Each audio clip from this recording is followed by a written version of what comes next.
Bonjour, allez, aujourd'hui on apprend à placer les points du tableau de valeur dans un graphique de manière à pouvoir tracer une courbe. C'est parti. La situation que je vous propose est assez habituelle. Comme vous le voyez, on a une fonction f qui à x associe 2x moins 1. On a un tableau de valeur qu'il faut remplir et à partir de ce tableur, on doit tracer la courbe de la fonction. Voilà, donc là, à droite, nous avons notre courbe que nous devons tracer. En bas, à gauche, nous avons notre tableau de valeur avec la fonction qui est rappelée ici. Bon, on y va. C'est vraiment très simple, dans le sens où 2x moins 1, ça permet de faire des calculs de tête. Par exemple, si x vaut moins 1, dans la première colonne, là, 2 fois moins 1, ça nous fait moins 2 moins 1, ça nous fait moins 3. Les calculs sont vraiment très simples.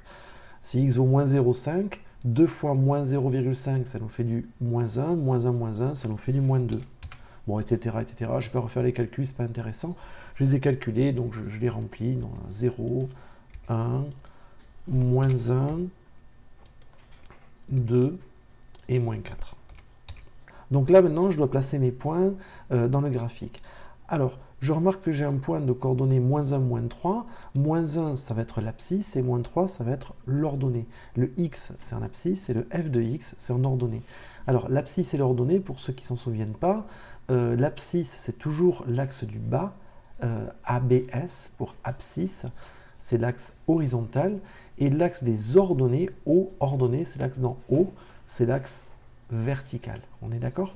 Donc les x, je vais toujours les chercher sur cet axe-là, et les f de x, je vais les chercher sur cet axe-là. C'est important parce que, par exemple, si je prends le nombre 1,5, il y est deux fois en fait. Il est une fois ici, et il est une fois ici.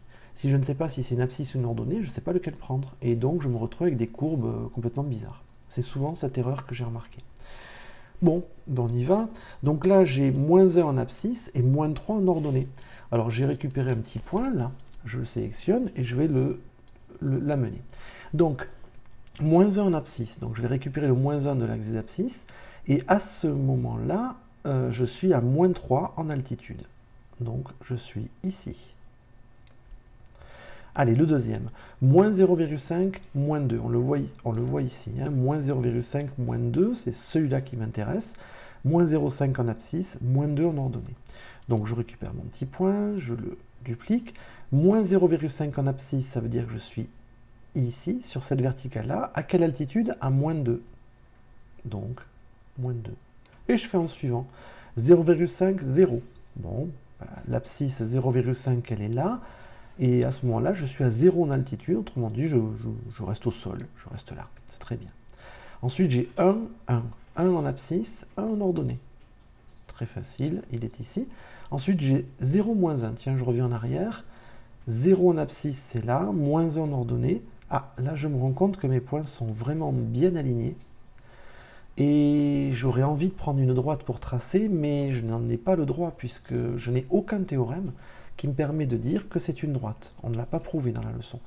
En attendant d'avoir ce théorème dans la leçon, ce qui arrivera dans quelques mois, je vais devoir le faire à la main, et bien montrer que c'est à la main. Si je peux trembloter un petit peu comme un petit vieux, c'est pas plus mal, de façon à que le prof voit vraiment que je n'ai pas pris la règle. Par contre, une fois qu'on aura écrit le théorème dans la leçon, là on devra prendre la règle. Ce sera une faute de ne pas le faire. Bon, je continue. 1,5, 2. 1,5, 2... C'est pas très compliqué, je prends encore un petit point là, ah bah tiens j'ai celui-là, 1,5 en abscisse, 2 en ordonnée, j'arrive ici.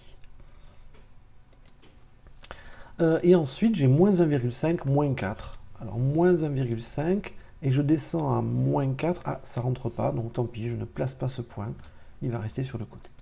Alors là j'ai mes points qui sont alignés, alors sur le logiciel j'ai un système pour simuler un trait à la main, je vais vous montrer, c'est pas très... C'est bien. Vous voyez, si je clique sur des points, c'est un peu comme si je faisais une courbe, vous voyez, hein, il s'adapte. Et après, en double-cliquant, ça s'arrête. Bon, je vais faire ça. Donc, je le reprends. Forme, voilà. Et je vais commencer sur ce point, je vais les faire dans l'ordre chronologique des abscisses, dans l'ordre des abscisses, et je vais à chaque fois. Alors, c'est traître, hein, parce qu'on a l'impression que c'est droit, mais ça ne l'est pas, vous voyez, hein, je peux... Voilà, ce n'est pas droit. Je fais un double-clic.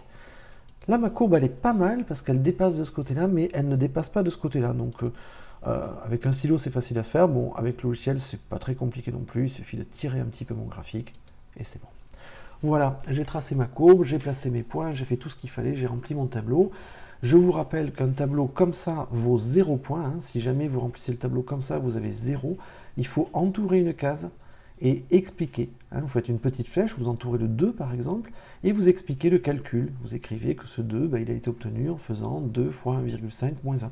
Voilà. Sinon, vous avez 0 au tableau. Hein. C'est important de tout justifier. J'espère que cette vidéo vous aura été bien utile, que si c'est le cas, mettez un like. Si ce n'est pas le cas, n'hésitez pas à mettre un commentaire, soit pour donner une astuce, pour aller plus vite, soit pour montrer quelque chose que vous n'avez pas spécialement compris. Bref, je suis ouvert à tous les commentaires possibles.